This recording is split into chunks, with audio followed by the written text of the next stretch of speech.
anxiety. But what do we do about it? I have 6 practical tips for ways that I deal with anxiety when it creeps into my life. Hello, I'm Michele Ryder from Michelle's Purple Moments, and I'm here with you today having another one of my cups of soothing tea. Since we're talking about anxiety today, I decided I would do a sleepy time. The first ingredient on the list of this particular tea is chamomile, so even just a chamomile tea is often very soothing, and I am drinking it from my Mickey Mouse cup.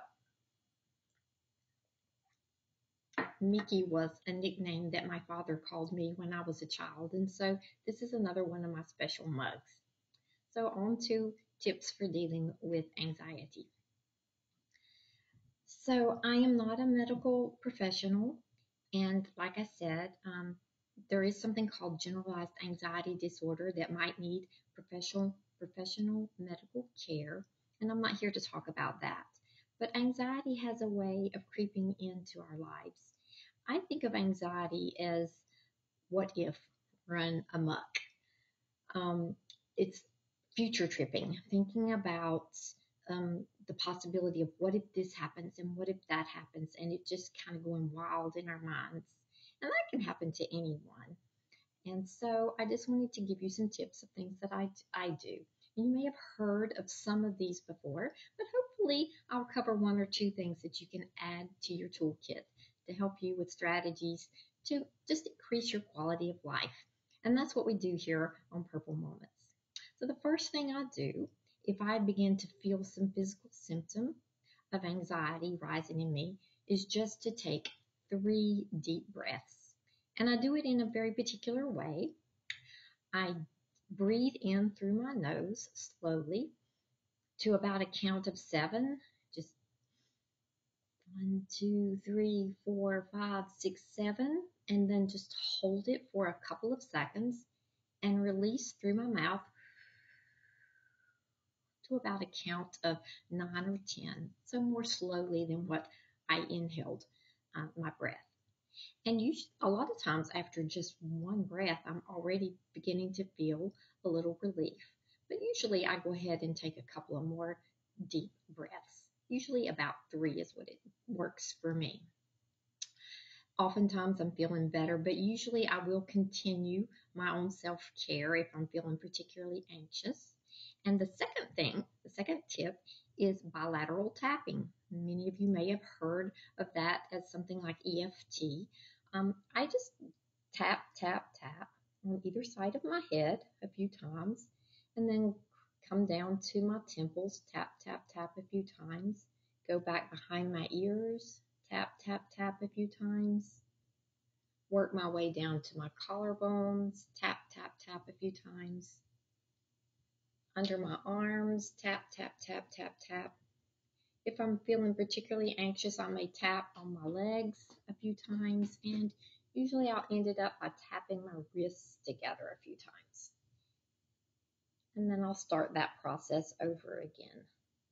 Top of the head, the temples, behind my ears, my collarbones, under my arms, tops of my legs, and then back to my wrists. Tap, tap, tap. And that's just very soothing. And between the deep breathing and the tapping, often that's all I need to do. But I have another strategy that I've learned for myself. I've never read it anywhere else. I don't know how I discovered it. But as you'll notice, I have a glass of water here today.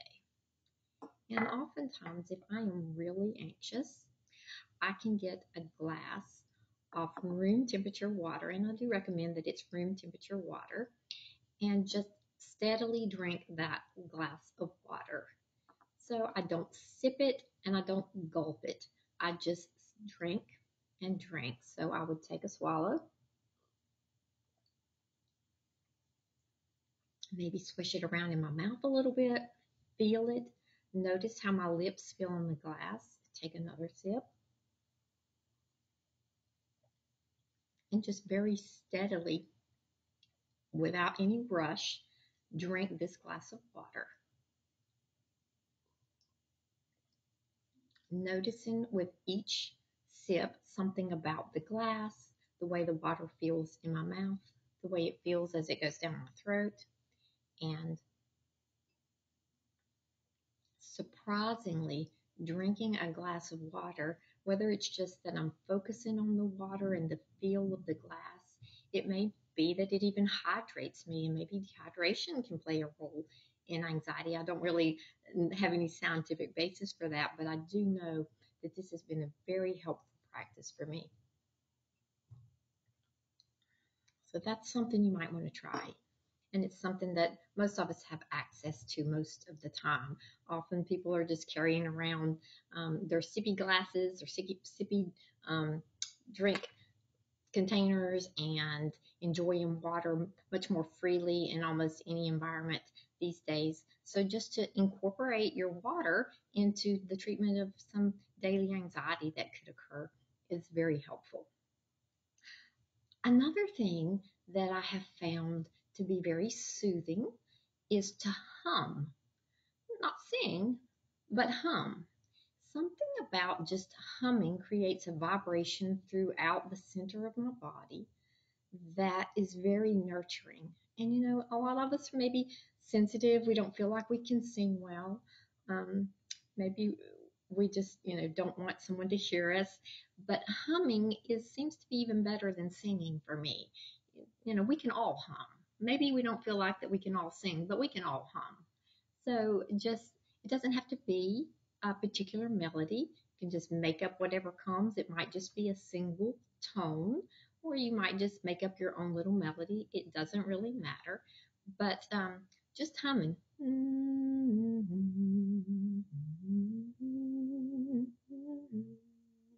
You can just really feel that vibration right in the center of your chest, and that's very soothing. Kind of goes along with the tapping, I think. So that's a fourth tip. Another thing is just to move a little bit. Now, maybe anxiety strikes when you're sitting at your desk at work and you can't get up and go for a walk. But we can usually move. You can lift your legs, or maybe you just move your hands, go up, bring your hands around, and count your repetitions. Maybe just moving a little bit, coming down and around, 2, 3, and just count. Maybe you do 10 of them, or even just opening and closing your hands and looking at your hands as you open and close them, just focusing on them, or maybe tapping your thumb to fingertip and just thinking about how the tips of your fingers feel against your thumb and focusing on that. Those are just some little movements that you can do no matter where you are. Um, Sitting on a subway, at a desk, at home, um, just about anywhere you can do a little bit of movement, and it'll kind of take your mind off of the thing that you're worrying about, get your blood circulating a little bit more, and just be very nurturing. It's been very helpful to me to just move a little bit. I know I did another video on Qigong, and I do find that Qigong is a very helpful practice for managing anxiety. But sometimes you might not be able to do that. So just to know that you can always just move, just gentle movements where you focus on what you're doing. And then the sixth tip is just some soothing self-talk. Just imagine yourself as a little child who is anxious. And what would you say to a little child who was fearful or having some sort of anxiety or panic attack? Maybe you might say something like, "You're safe. You're here with me now in the present." Um, just None of us really know what the future is. So if you're worried about something in the future, we don't know what the future holds. and repeating just a few little statements like that. Anything that occurs to you that would be soothing. But I find those three things to be particularly helpful to me. I am safe. I am here now. And none of us really knows the future. I can just repeat those things to myself over and over. So those are my 6 tips for dealing with anxiety. Like I said, you may have heard of some of them before, but maybe there were a few new ones in there. I think it's very proactive to just know that anxiety occurs for just about everybody from time to time, and to think about that ahead of time, and to have some strategies for ways that you're going to deal with it when it does arise. And so I hope those tips have been very helpful to you and that you can put them into practice. And that's just my Purple Moments thoughts for this episode. I'm glad you're here. I'm grateful for you. I hope that you will click like and subscribe, and I look forward to more Purple Moments with you in the future. Have a great day.